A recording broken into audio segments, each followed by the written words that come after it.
Elles se sont refermées avec des recommandations bien structurées. Les assises nationales de l'entrepreneuriat au Congo tenues du 16 au 17 mars à Brazzaville ont été une occasion propice pour le gouvernement et les acteurs au développement de dénicher les vraies questions qui minent l'évolution de l'entrepreneuriat, particulièrement féminin.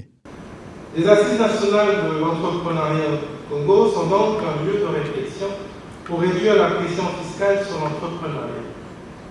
De ce qui précède, les panélistes ont recommandé le renforcement de la confiance entre les entreprises et l'administration fiscale, l'amélioration des outils de collecte, la sécurisation des recouvrements, la formation des cadres et agents de l'administration fiscale, le renforcement des moyens de contrôle. Enfin, la vulgarisation de la loi des finances et du Code général des impôts à l'endroit des entrepreneurs. Ces assises, la troisième du genre, s'inscrivent dans le fil d'un vaste programme de réformes structurelles visant à mettre en œuvre une véritable politique de promotion et de développement de très petites et moyennes entreprises. Dans la dynamique de relance et de diversification de l'économie, les réformes destinées à promouvoir l'entrepreneuriat doivent impérativement identifier et éliminer les obstacles à la formalisation des petites entreprises et surtout à la mise en place d'un système fiscal adapté à leur nature et à leur fonctionnement. Aujourd'hui, on a parlé de taxes. On a parlé de taxation, d'impôts, du ministère du Budget et de ses équipes qui abusent de leur position, on va dire. Et j'étais effectivement ravie d'entendre même de la bouche du ministre lui-même reconnaître qu'il y a certains éléments dans les équipes qui ne font pas ou qui ne respectent pas la loi. Moi, personnellement, j'ai ouvert mon entreprise en 2020. J'ai payé la patente en 2021. Pourtant, j'ai appris que j'aurais dû être exonérée.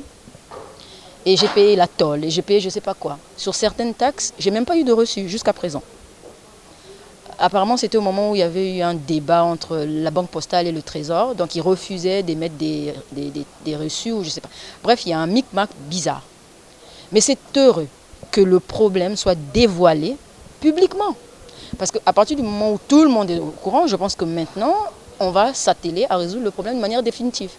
Mais c'est ça. Et ensuite, le fait que le ministre ait annoncé que la collecte, normalement, des taxes doit se faire électroniquement ou du moins sur des moyens de paiement contrôlés ou sur des comptes directement liés au trésor public, ça c'est une bonne chose. La ministre des Petites et Moyennes Entreprises, de l'Artisanat et du secteur informel salue les conclusions des dites assises tout en déclinant un plan d'action. Nous allons organiser dans un bref délai la caravane de l'entrepreneuriat qui mettra à profit les acquis du concours du plan d'affaires et du FAD PME à travers le projet PADEC. Le but étant d'atteindre plus de 150 futurs promoteurs et porteurs de projets qui seront sélectionnés sur toute l'étendue du territoire national. Lancer les activités d'impulsion pour les entrepreneurs à travers des incubateurs ayant signé les conventions de partenariat avec le FIGA et ceux qui viendront se joindre à ce mouvement. Organiser la foire internationale de l'artisanat du Congo d'ici la fin de l'année, mais nous espérons que ce sera plutôt au mois d'août 2022, afin de mettre en lumière à la face du monde la créativité de notre artisanat national.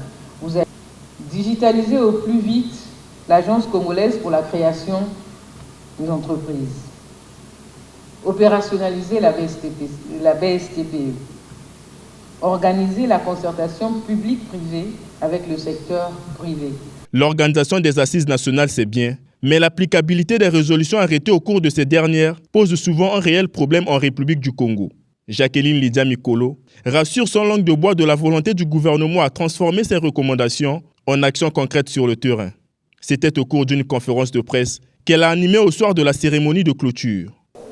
Avec l'implication forte du Premier ministre lui-même, chef du gouvernement, les orientations du chef de l'État, nous allons aller très vite vers l'application des recommandations des annexes, mais nous sommes déjà en réalité dans l'application.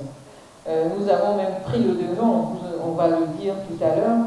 Une des recommandations, c'est la caravane. La caravane, nous l'annonçons avec pour mot d'ordre oser entreprendre. Et la caravane de l'entrepreneuriat s'adresse aux jeunes de 18 à 40 ans qui n'osent pas entreprendre, qui pensent que l'entrepreneuriat c'est pour les autres, c'est pas pour eux. Mais on va leur démontrer, on va leur prouver que l'entrepreneuriat les concerne et on va aller les chercher là où ils sont. Les ANEC 2022 augurent de bonnes perspectives pour l'écosystème entrepreneuriat congolais. L'entrepreneuriat féminin, au cœur de la relance et de la diversification économique et la création des richesses en République du Congo, fut le thème de cette 3e édition.